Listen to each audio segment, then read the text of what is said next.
Welcome back to Broken Bobby's Transformation Page. If you are new to the page, in 1990 I became involved in the drug gang world.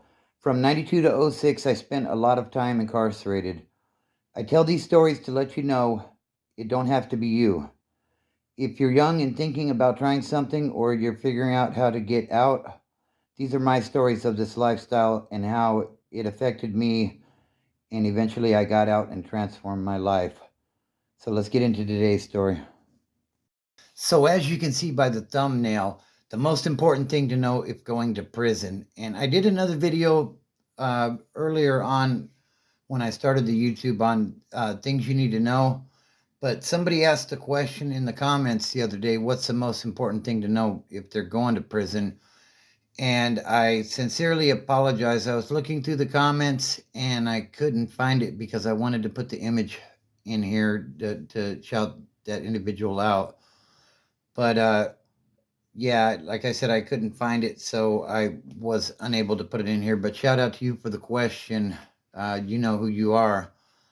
So I would say in this day and age of prison, I haven't been in there in quite a while, but the most important thing that you need to know is the people that you click up with, your people, no matter what faction you are a part of. Your people will be the ones to unalive you, if you will, if it comes to that. Now, let me say that again. Your people will be the ones that will be your downfall, basically, that will put you in a coffin, if you will. Now, before I get into that, if you are new to the channel, subscribe, smash that like button, drop a comment, and let me know what you think.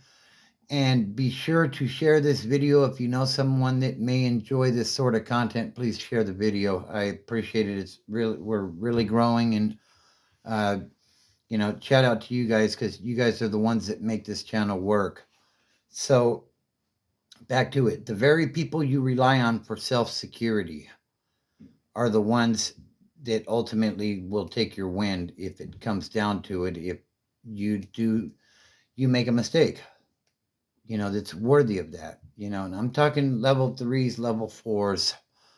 Now, when I was doing time back in the late 90s, mid to late 90s, early 2000s, the thing is, all the gang leaders were in the secure housing unit, and there were race wars cracking off all the time.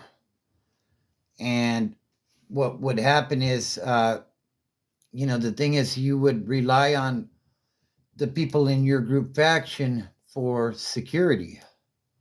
Even though you can hold your own, when you're on a yard and there's 100 people that aren't a part of your group faction and they're upset with your group faction, you need to rely on the people that you kick it with to assist you in these types of situations, because one guy can't take on the mob.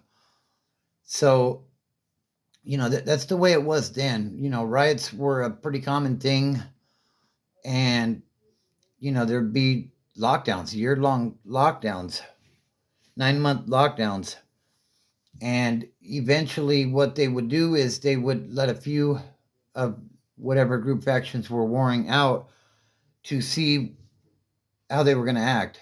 And typically the first handful of each group that were let out were the leadership or people with influence. Like you always try to keep the leadership secret, but CDC knows who are the people that are influential on the yard. So one thing I will say, like there were the race riots and all that stuff back then. Now they have the end all hostilities agreement between the big organizations, and these sort of race wars, if you will, don't really happen that much anymore.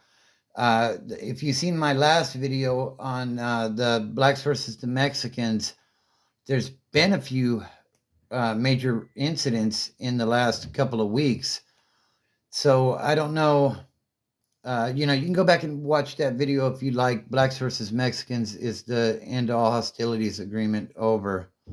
I don't know. I don't really want to speculate any further on that. You can watch that video if you'd like. But, you know, the thing is, these prison yards are full of violent individuals. You know, in a world of alphas, violence is understood. A lot of these people that are on these prison yards, they're not the best communicators, and people don't say sorry and stuff like that. That's considered a form of weakness to a certain extent, I guess. I mean, the thing is, you say excuse me and stuff like that. You say my bad if you bump into somebody or something, but typically you're not close enough to the other factions for that to even be a factor.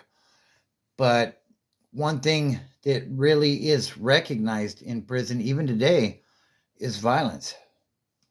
The more, and especially with the gang leaders being on the yards now, if you're tapped on the shoulder to go put in some work, you want to put on the best display of violence that anybody's seen, and everybody's trying to outdo the last one. So, I mean, stabbings are crazy.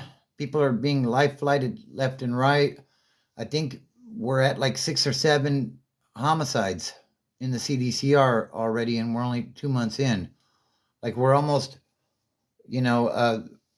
almost one a week at this point. Like, that's a pretty crazy amount of people being unalived. So, yeah, and the thing is, with the violence that's going on, it used to be it would kick off and you could be violent with people that weren't your own. But when you no longer have a common enemy to focus on, you tend to over scrutinize your own people. And people are getting politicked out and sent to the SNY side and removed. And, sometimes these guys are getting removed and it's not even really a valid reason according to what, the politics state. But, nothing's happened in a while, and, violence breeds violence, basically. So I hope you enjoyed today's video. Family, fitness, and freedom are the things that help me to not have to worry about these types of situations and be in these types of circumstances. And it can help you as well. One thing I will say is, let's be the parents to our children that they need. Let's, I mean, I was in Delano, North Kern, and I was the MAC rep there. Quick side story. And me and the rep for the Southsiders were sitting there talking, and he had got a bad letter from his daughter talking a bunch of smack, I guess. She's like 14 or something. And he told me, and this was somebody that was very influential, I will say. He told me, Bobby, it's funny, we could have 300 men committing violence against each other like in the snap of a fingers, but I can't control my 14-year-old daughter. And that's, what happens when we get caught up in these addictions. And, we end up being sent off to prison and such. Like, we're not there to be the parents that our children need. So that's, the message, I guess. Let's be the parents that our children need. And let's be the role model. Let's show them what good men and women are supposed to do.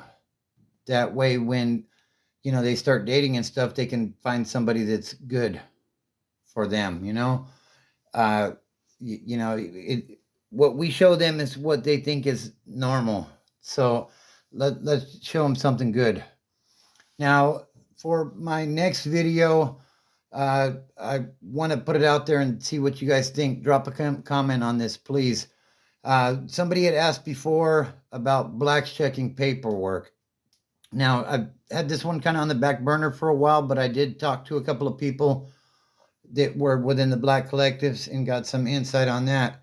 So I could do that one, or I'm considering one on wannabes, wannabe gangsters, people that aren't really with the business but act like they are, and some of the potential consequences of that. So drop a comment and let me know which one you would like to hear next. And I'm going to try to do an interview with my daughter actually tomorrow about what it's like being the child of an addict. And if I'm able to figure out how to do that with the StreamYard and all that, then those should be dropping sometime early in the week. So don't look at the mountain, just start climbing.